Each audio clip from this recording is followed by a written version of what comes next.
Welcome to the Infowars Nightly News. I'm your host, Jakari Jackson. This is what we have in store for you on this June 21st, 2013 edition. Tonight, a voice of reason? Senators introduce a bill to block the U.S. sending Syrian militants arms. But in Florida, the police start acting like TSA.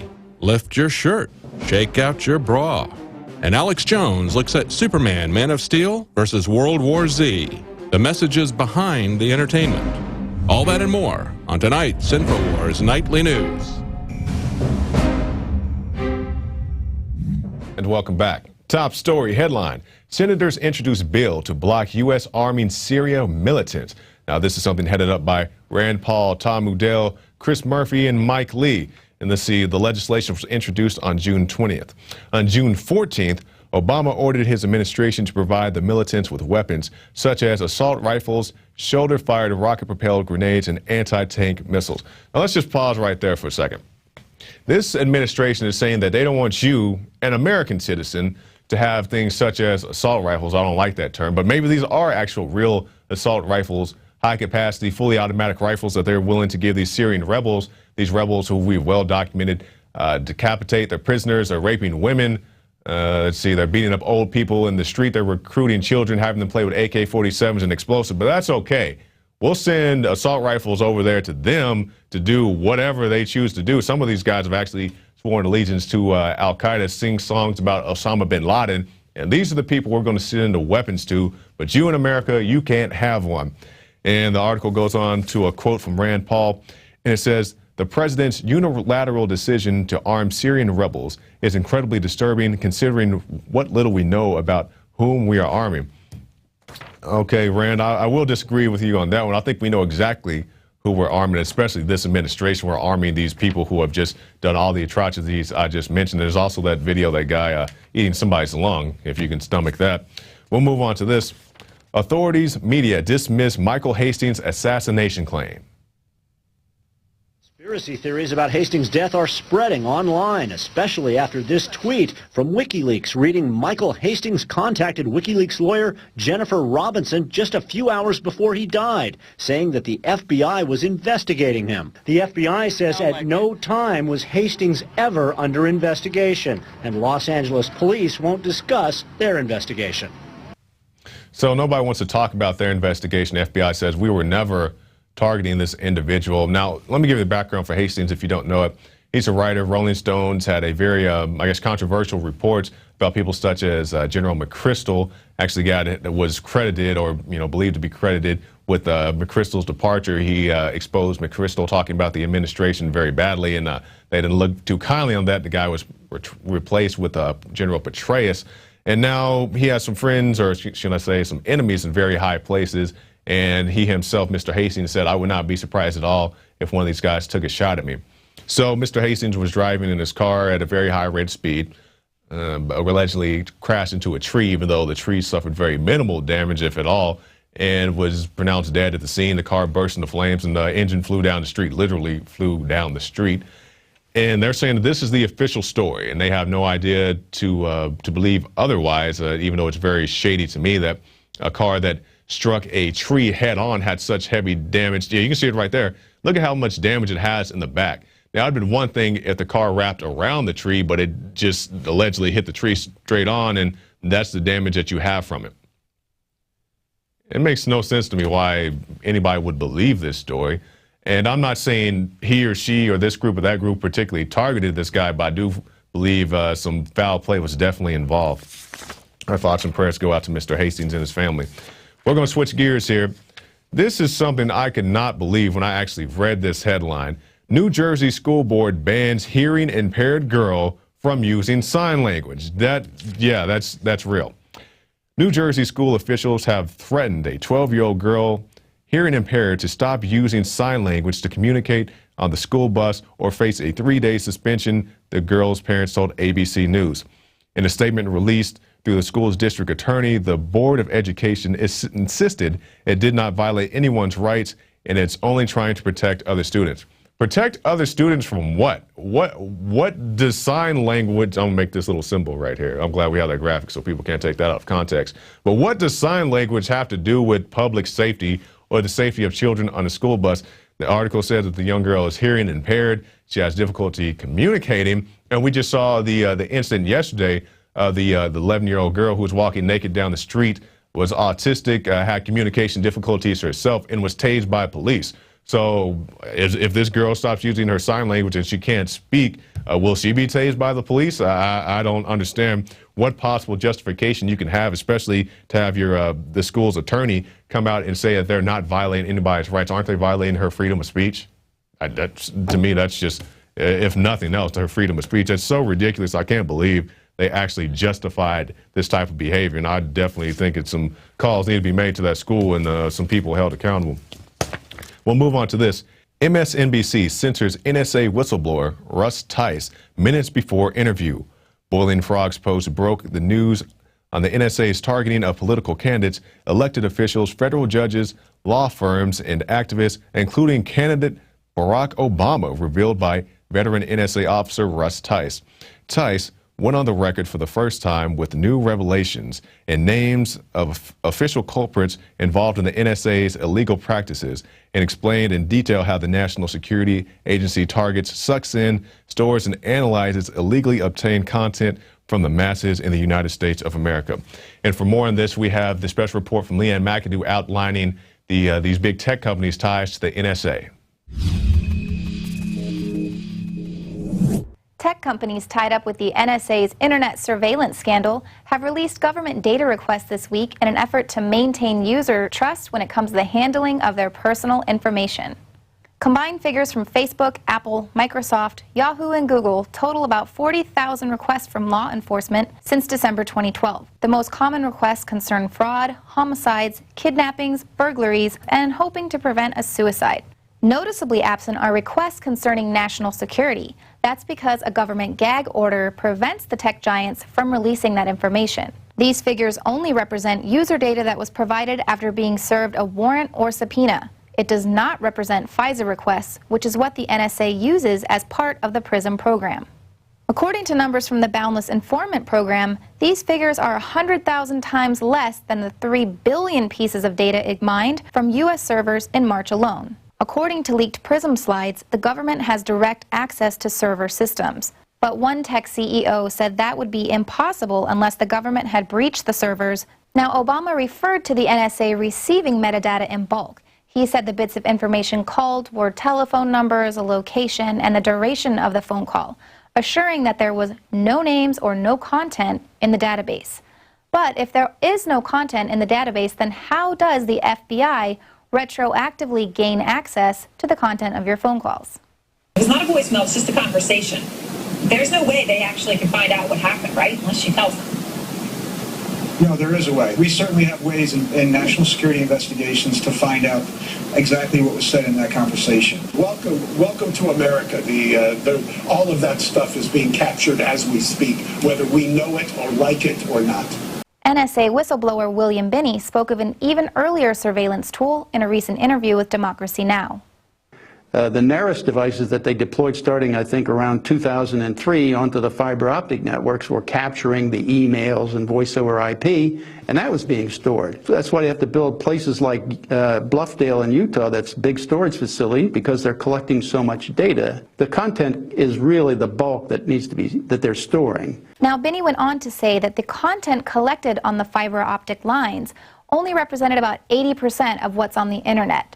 But by going to the tech company servers, the NSA is able to fill in the holes and get a complete picture of what is actually on the internet.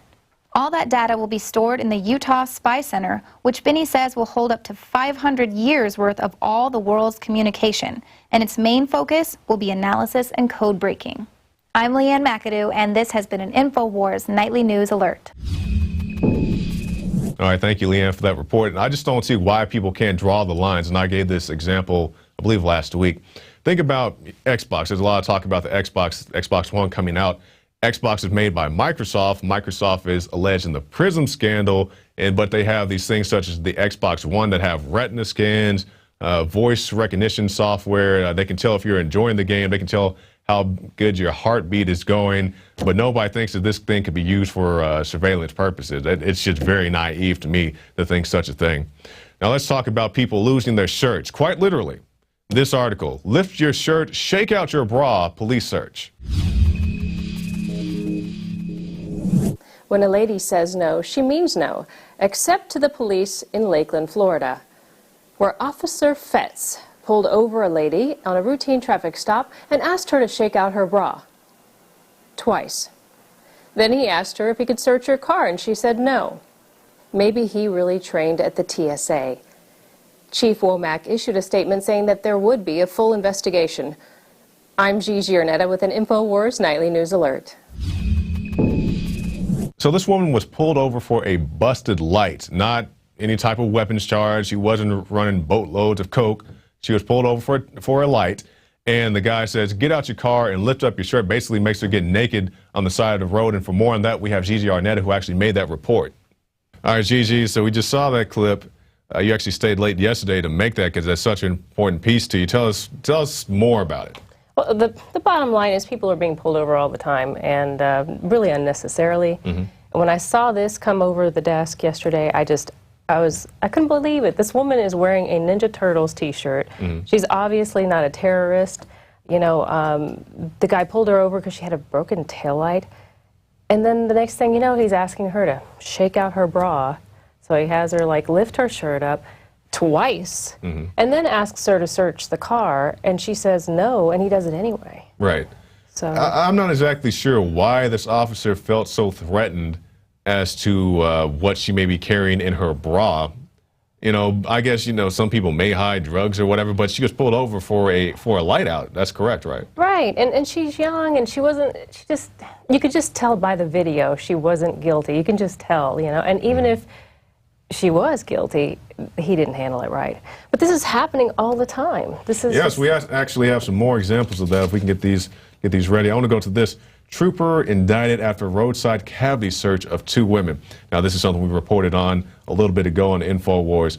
This is a situation for our viewers that 2 women were pulled over. A cavity search was conducted. Why? I'm not exactly sure why they felt the need to subject these women to a cavity search on the side of the road. You can see right there on that image, people are driving by as this is taking place. And the kicker about it was the trooper used the same glove on both women. There's all sorts of problems with this. First of all, it happened in Dallas. It was nighttime, and you can hear the officer over the radio saying to the female cop not to get out of the car until the traffic passed because it wasn't safe anyway. So they weren't in a safe place to be doing this. And then cavity searches for what? It's never in the video. You can see what reason there is to do this. And honestly, it was disgusting. This woman went all out, put her hands in places that she should not. It was not a pat down like the, you know, well, from most cases of the TSA. It was a true cavity search, and she used the same gloves on both people for no reason. Still to this moment, we don't know what that was all about. But yeah, that was always the kicker about it, because it never needed to happen in the first place. But if you were to do something like that, why would you not change your gloves? I don't know. And then the girl says, I was violated to the other cop. You can hear it over his, you know, microphone. I was violated. I've never had anything that's happened. I don't know why I got pulled over. I mean, the whole thing. And then he says, well, you know, it's because somebody was smoking in your car. So because somebody was smoking in your car, they have to violate you on the side of the road in view of the full public. They feel like they can pull you over. I had an officer in LA once. I was with my friends. One of them smoked. I let them smoke in my car, and that was one of the comments that they gave me. You let somebody smoke in your car? And I'm thinking, no, this is still the United States of America. If someone wants to smoke in my car, and I said yes, I don't think there's a problem. But it seems to be pretty common. Oh, yeah. Now, we got one more here. I want to go to this article. Woman sexually assaulted by Las Vegas marshal, judge ignores her cries. Now, Gigi, I believe you saw this video as well. This was a situation, the young lady you see right there on the screen, she goes to child court. Last time I was in the courthouse, I had to go through a metal detector just to enter the building. But this woman goes to child court, and one of the marshals says, hey, I need to see you outside. The lady steps outside. I need to pat you down. And the lady's like, why do you need to pat me down? I just need to pat you down. And the officer says, can you lift up your shirt? She said, I do not feel comfortable one bit with that. Can I have a female officer? The guy's not too happy about that, takes her back into the courtroom. The lady tells the judge, this man just asked me to see my private areas, and I'm very unhappy about this. And Marshall says, hey, arrest this woman. She says, what?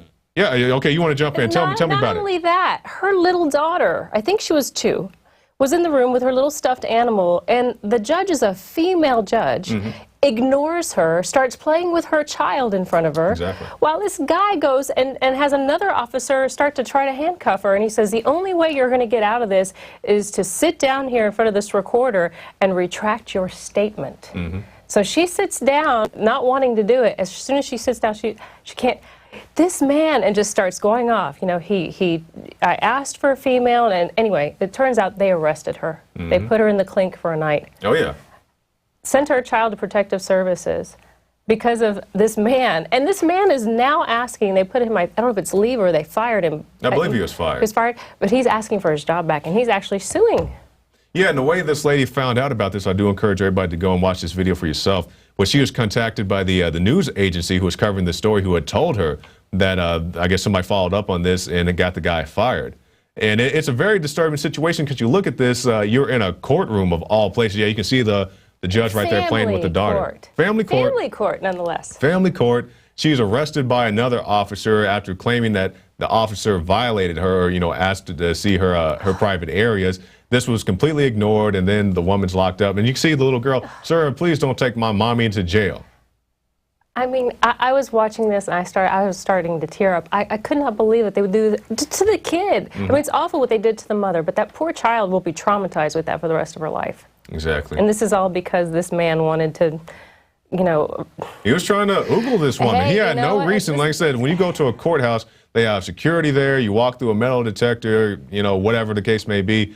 And this man felt the need in the courtroom to ask this woman to disrobe or go out in the hall and disrobe, which doesn't make it any better. Well, this happens at the TSA. I've had it happen to me when I go through security, where they want you to take things off, and I'm like, seriously? You know, I had a zipper sweater once, and he told me to take it off, and I'm like, sir, I'm not really wearing very much under this. I thought he was kidding. He was an older guy, and he stayed on me, would not let me go through security without taking my sweater off.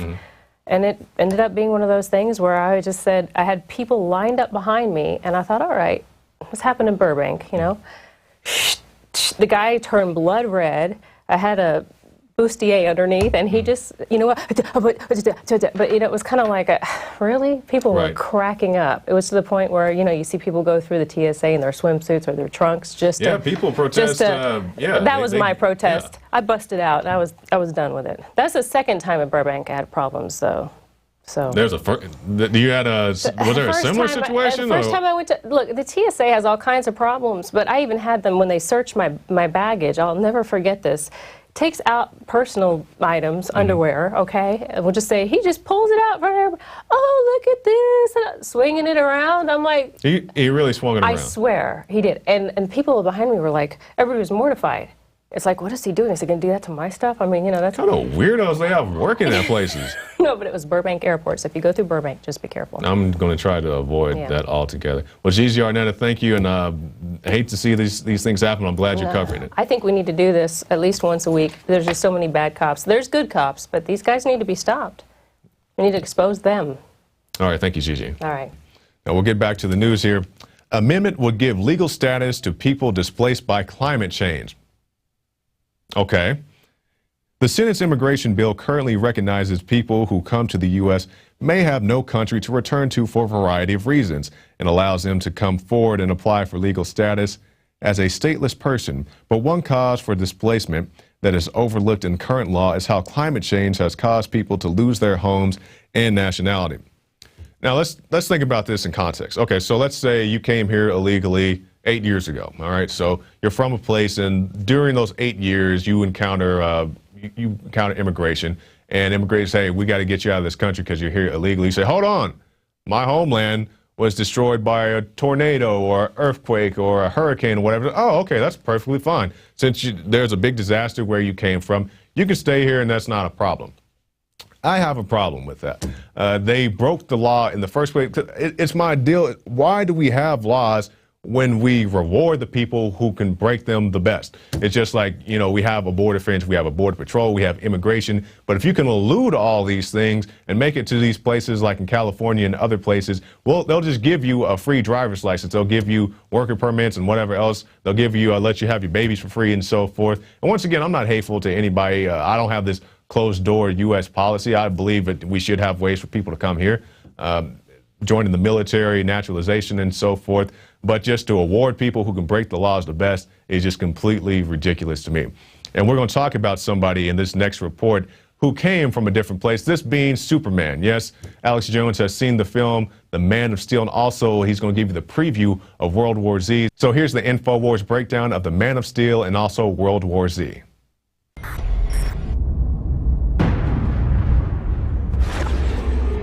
Chris Nolan and David Goyer, that brought us the blockbuster Dark Knight trilogy, have now put out The Man of Steel.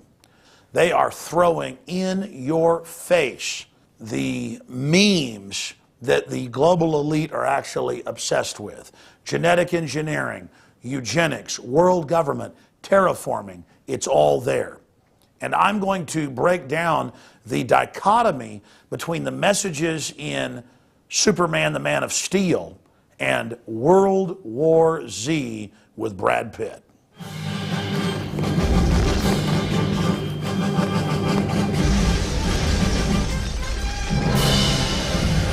The director and the writers of The Dark Knight, especially in the third installment, put out deep French Revolution, Illuminati, Jacobin ideology. For someone that has researched this information, it was a very disturbing film. And shows that the writers and the director have a deep knowledge of what's going on in secret societies. And that's why it's so shocking to go see The Man of Steel, which is undoubtedly the best comic book adaptation to film I've ever seen, and had about a 98% rating towards pro-liberty. There are very few things that are pro-globalist, anti-human propaganda in the film. My main criticism is it shows the FBI paramilitary pointing guns at Lois Lane in her face as if she's a threat and done something wrong, and basically kidnapping her. So it does promote the police state. But other than that, from A to Z, this film is a revolution against the goals of the globalist. Another criticism that some students of esoteric knowledge can bring forth is that it is a pro-Antichrist film, though I disagree with that view. You have the God-man who falls from the stars to earth. He is 33 years old when he's forced to go public to save humanity. In the original 1933 writing, he's clearly a Christ figure whose father is named Joseph and whose mother is named Mary. And the makers of this new film and the writers admit that he is a Christ figure. But I wouldn't call him an anti-Christ figure because he supports free will and he supports the general humanity. Whereas the true Antichrist figure, I would say, is more represented by General Zod. General Zod, though, believes that he should control creation and wants to terraform an already living planet to re-engineer it, to recreate Krypton here on Earth. Jor-El, Superman's father, represents the archetypal Renaissance figure of renewal or expansion and liberty, who is blocked by the Krypton Council and other corrupt forces from trying to save his species. So the film also points out that the ruling elite is stagnant and corrupt and is not infallible and is the greatest threat to humanity. Jor-El also criticizes the genetic engineering of the species into specialized eugenics-based groups instead of allowing natural development of the species. Let me introduce the Paul Revere scale now that we're going to begin using in Infowars.com movie reviews. The more horses, the more pro-liberty, pro-human empowerment the film is. And on a scale of 1 to 10, I would give Superman, Man of Steel, 9 horses. There are literally hundreds of deep archetypal messages in this film. And regardless of what you think about it, it is deep on many, many levels. Superman, and this is a spoiler alert, at the end takes out a Predator drone that is spying on him and explains that it's wrong to violate people's privacy. There's a lot of pro-liberty messages. Also, as a child, he has X-ray vision, so he sees people's beating hearts, their skeletons. And that's a metaphor or an allegory of people that are very in tuned and intelligent who are actually driven mad by how complex reality is. And it's an allegory of the burden of the highly intelligent who are not predatory and who don't decide to use their advanced intelligence to suppress and dominate the rest of humanity. Overall, it's an anti-centralization message. It's an anti-military industrial complex message. It's an anti-eugenics message. It's an anti-stagnant, inbred, monopoly elite message. The message is we must have a renaissance and reach for the stars. And overall, it is one of the most positive films I've seen in a long time. And it follows a rebellion in Hollywood that I have been basically informed of from multiple high-level sources over the last few years, that they're tired of the left-right paradigm, that you're either a liberal, socialist, communist, anti-gun person, or you're allowed to be kind of a neocon, warmonger, conservative. The people are voting with their dollars, voting with their eyes, with what they watch, and we are forcing more and more wholesome messages to come out, like Ed Asner in the movie Up, like Oblivion. I'm not even a Tom Cruise fan, but that message is anti-tyranny, anti-technocracy, anti-compartmentalization. And there's more and more of these films coming out, like Elysium, that is absolutely exposing the robotic technocracy.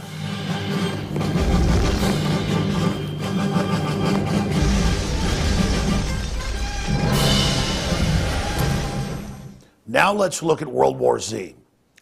I was able to get some of the early scripts about 6 months ago. We also have the book, which I've read, World War Z. And now they've gone into multiple rewrites and reshoots. So as the film prepares to come out, we are not 100% exactly what's in it.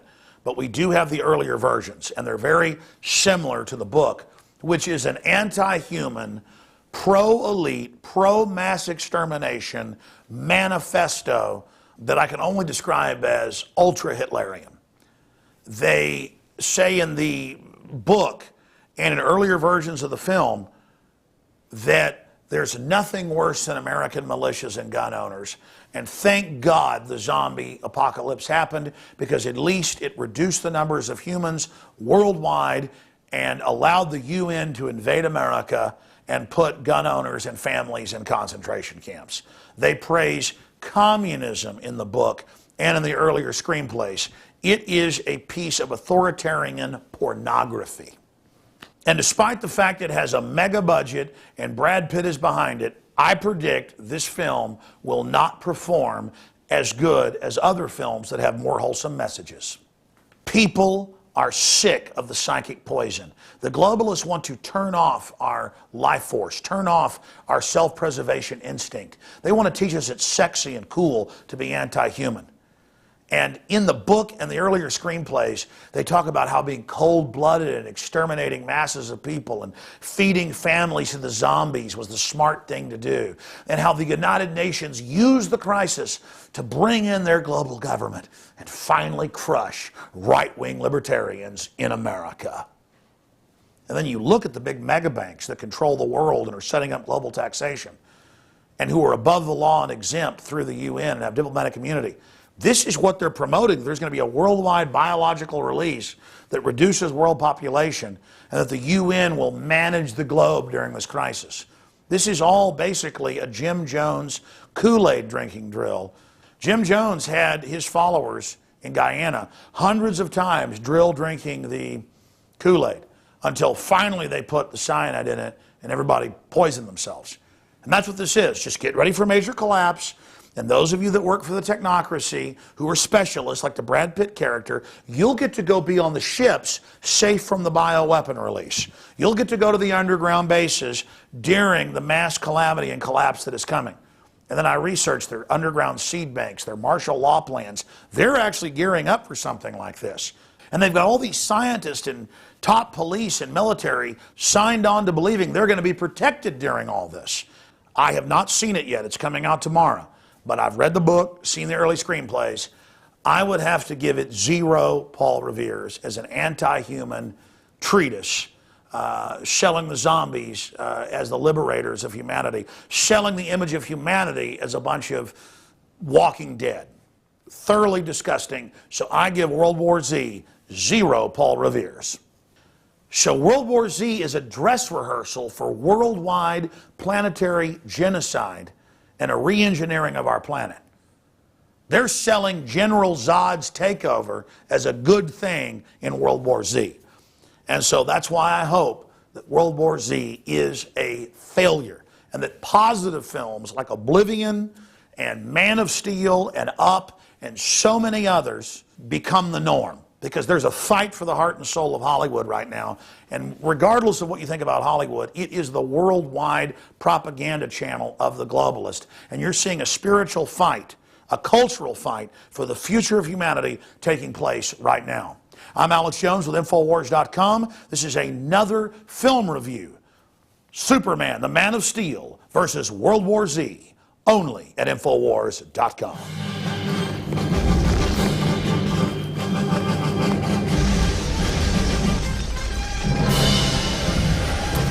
And as Alex said in that video, we're going to start doing more of these reviews. And we've also done some in the past. I've done some, Alex has done some, as well as other people. And, you know, people ask, like, why do you guys promote these movies and so forth and video games and all that? We're not necessarily promoting things. Yeah, Alex said that was a pretty good movie, and I do agree. Superman was a good movie. I had a chance to see it myself. But when we talk about these video games, especially when I talk about them, I'm trying to expose the propaganda therein. You know, like we had in the last Rainbow Six Patriots, saying that people who are concerned about their government, people concerned about these banker bailouts, you know, they're wicked terrorists who want to kill you and skin you like a bug, basically. That's what was in the trailer. And the good guys shoot the police and throw hostages off of bridges and so forth. And that's the American way. So that's why we like to do these things, just to give people alerts to these kind of things. If you don't care about the video games, and don't buy it or whatever, but we just want people to be aware that these propaganda things are in these pieces. We'll move on to our last article of the night. FBI received an aviation clearance for at least 4 domestic drone operations. The documents provide virtually no detail on where the FBI operated drones in U.S. airspace, for what purpose, or for how long the missions lasted. But they shed some additional light on the origins and extent of the FBI's secretive drone program. Now, let's think about this. Mueller, the FBI director, is saying, you know, we had a few drones, but it's not a big deal, and you guys shouldn't really care about it. And he goes and say, like, very few drones, and it had a very small footprint in a very minimal way and all this stuff, just trying to completely minimize it, completely ignoring the fact that this wasn't supposed to be going on anyway, and they also denied it. The U.S. has for a very long time saying that they never used drones domestically, even though we have documented well before the FBI got around to admitting it, how they're using drones on U.S.-Canada border, U.S.-Mexico border, and then also police are getting the smaller drones, not the big predators, but, you know, the smaller things that you can go buy at a retail store. And people say, well, you can go buy it at a retail store. What's the big deal?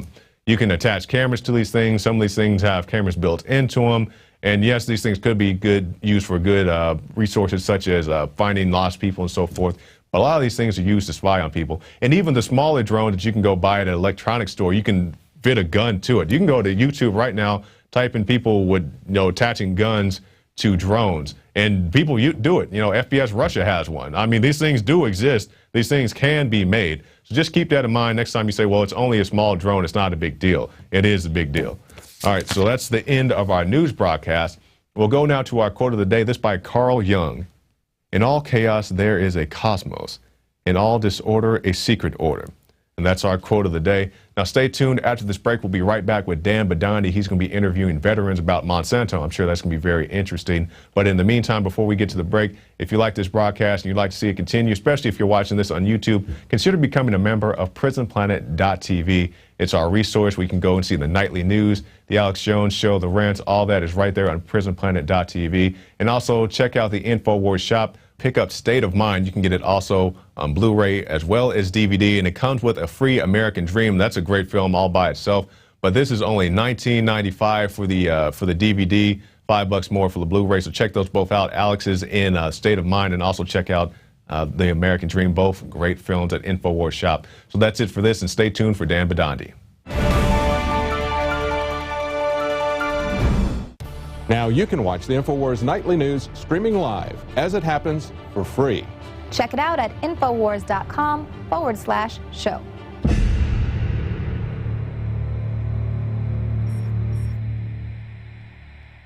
Johnny Appleseed was born during the Revolutionary War. He's not just a legend.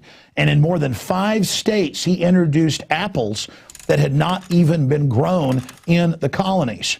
Later, the seeds from plants he planted and cultivated and some of the varieties he developed spread across the United States. And it was Johnny Appleseed teaching the colonists and then the new Americans, after we won independence, the love of planting fruit trees that introduced that idea to North America.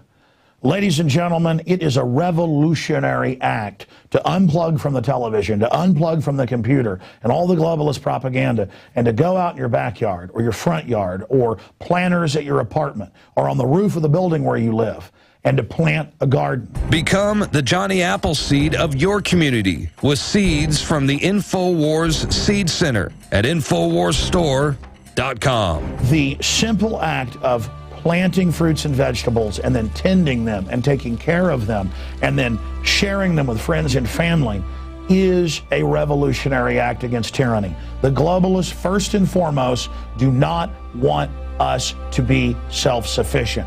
The crony anti-free market capitalist, the fascist, are using socialism and collectivism to shut down societies. Stalin in Poland and in Ukraine and other areas starved on record more than 10 million people over 5 years by not letting them grow their own crops and collectivizing them. Mao killed between 65 million and 80+ million people doing this same thing. The UN says they will use food as a weapon. They use genetic evil to attack the earth, and major GMO companies have been caught going into growth belts around the world, even where GMO is illegal, and planting seeds everywhere to infect the genetics of the original crops. Almost all of the thousands of varieties of Mexican corn has been infected. They are in a genetic war against everyone. That's why we have to get these seeds and not just plant them on our own gardens and not just give them as gifts to friends and family to plant spring and summer and fall gardens. I'm calling on you to go out into the green belts, to go out into the areas and plant secret gardens. No, not of marijuana, but of the hundreds and hundreds of incredible high-quality vegetables and herbs and fruit plants that are here. Lemons and oranges, the list goes on and on. They will grow, plum trees, grape trees, they will grow almost everywhere in the U.S. We can literally, not just buying these products from InfoWarsStore.com, but from wherever you get them. This aggressive program literally just came to me one morning when I woke up about 4 a.m. realizing that we've got to counter their genetic war against us with original, real crops developed over eons on this planet. We have the lowest prices. We bought it in the biggest bulk that some of these companies have ever seen to ship this directly to you from the InfoWars Command Center. We stand for life. We stand for liberty. We stand for self-sufficiency. Go to InfoWarsStore.com, click on the Seed Center, and as of taping this, we have the 7 top respected brands. We intend to continue to do research and find other companies, other specialties, other varieties to really take action. The Infowars Store Seed Center has the largest online selection of heirloom, non-GMO seeds. Check out these products from our newest supplier, Heirloom Organics. The Medicine Garden for a natural remedy. The Tea Garden that contains every important tea herb you can grow. Fruit Lovers with 12 varieties. And the Tobacco Pack, additive and pesticide free. Join the gardening revolution today at InfoWarsStore.com. This is a revolutionary action we're asking you to take. Plant seeds everywhere today. Nurture them, bring them to fruit, and pass on the knowledge to others. Become human again. Discover your roots in the soil. And remember, the revolution against tyranny is growing.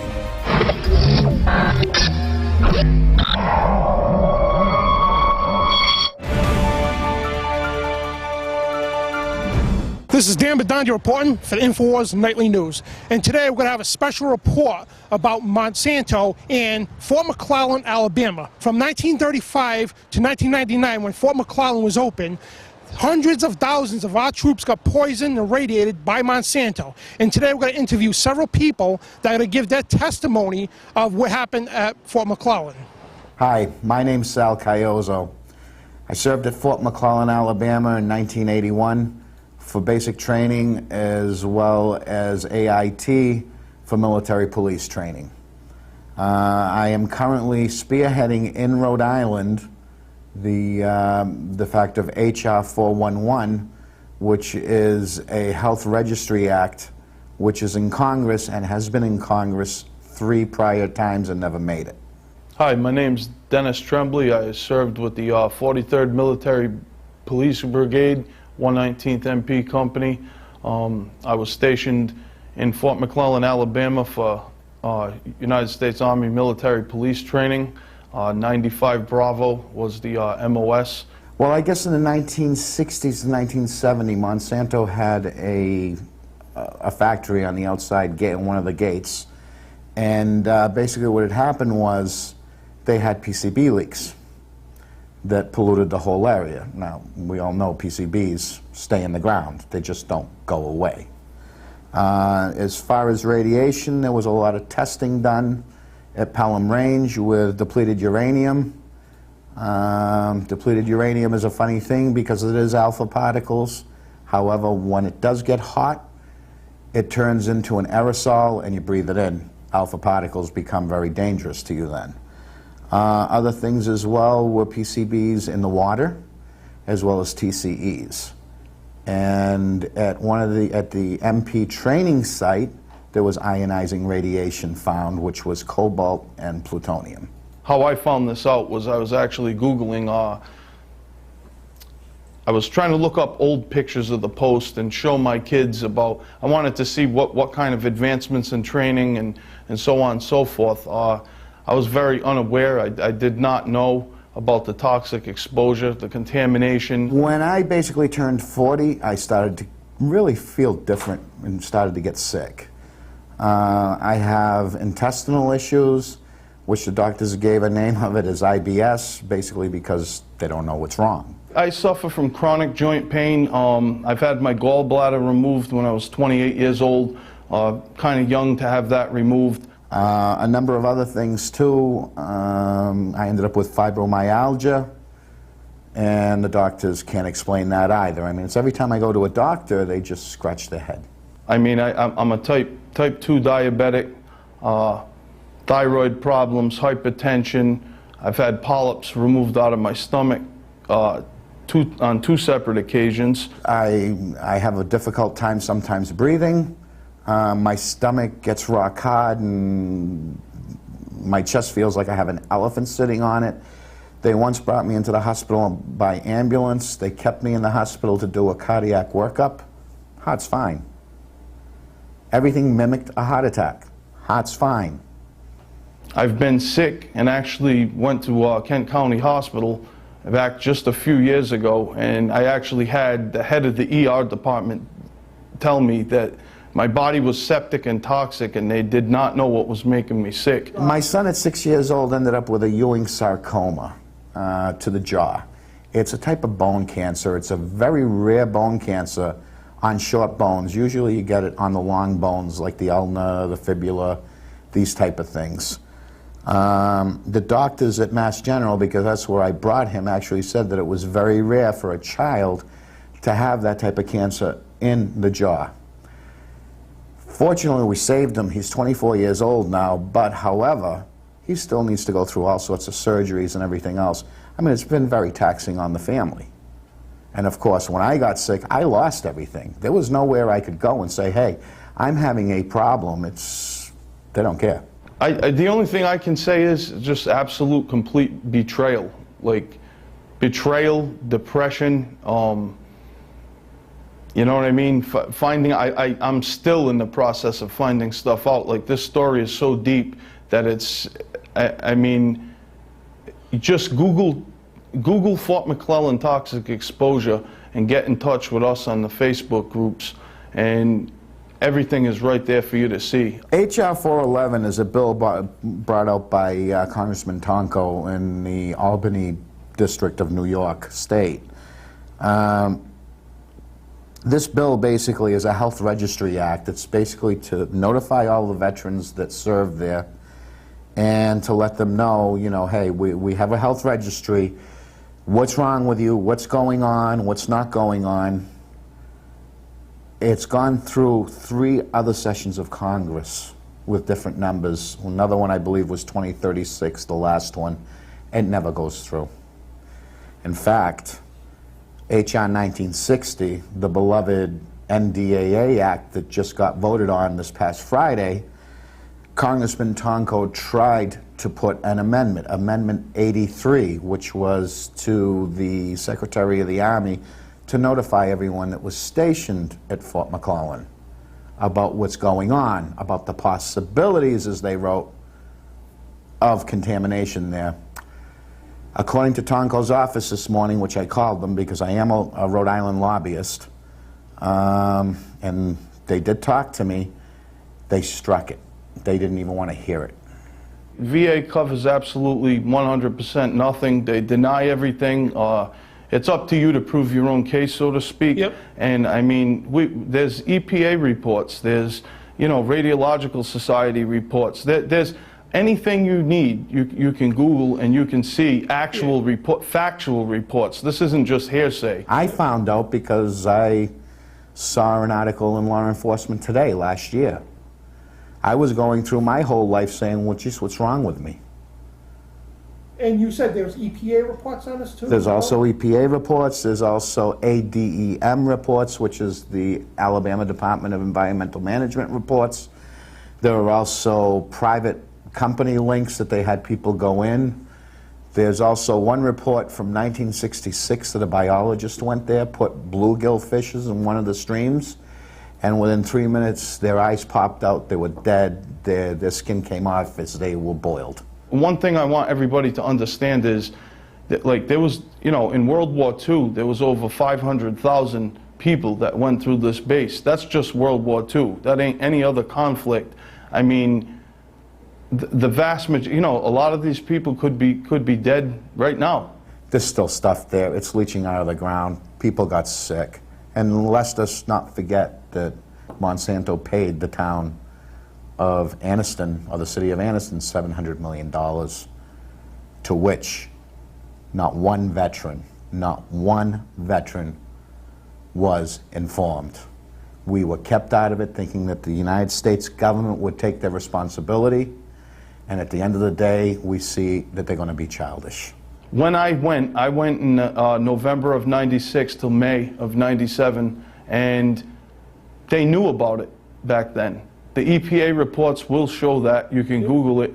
They knew when I went in '96. They were already scheduled for, you know, everything that was to come up. So I thought it was just maybe the U.S. Army chemical soldiers that this affected, but it affected anybody and everybody from 1935 to 1999.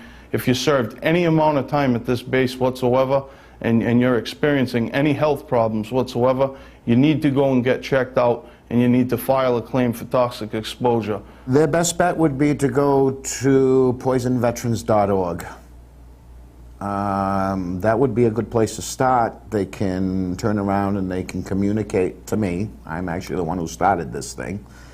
That would be the first place.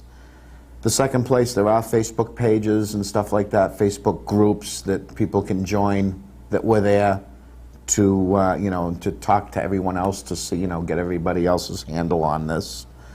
And the only other thing I can think of is just get in touch with their congressman and stop banging on doors and do whatever. I mean, if we don't do this, we're screwed.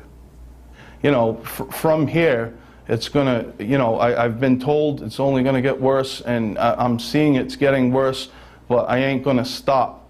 I'm gonna follow Sal to hell, if need be, to get this resolution passed for everybody that this is affected.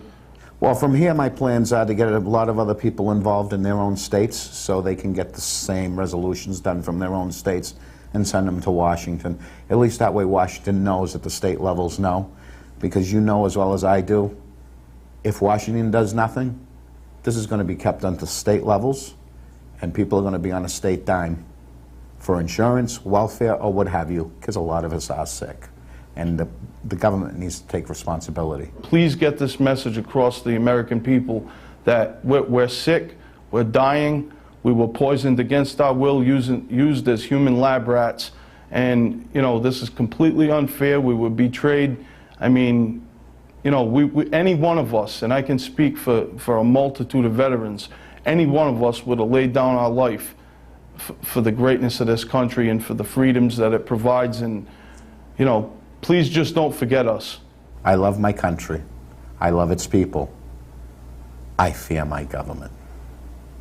I have no trust in my government. I believe that this whole thing is a facade. You know, something phony to keep people happy and that's it, but when push comes to shove, forget it. They're going to put you under the rug. You just witnessed disturbing testimonies from actual soldiers who served and trained, or should I say victims, at Fort McClellan, Alabama. And it's very disturbing to know that you put your heart and soul to go serve your country proudly, but later to learn that your enemies are not just foreign and domestic, but through your own government. These guys have been heavily toxified, no compensation, no help, nor no knowledge from our own government. And what we could do as people, as civilians, as fellow soldiers, is to help HR 411 pass, push this bill through, and get these soldiers the compensation and recognition that they rightfully deserve. And this is Dan Bidondi reporting for the Infowars Nightly News.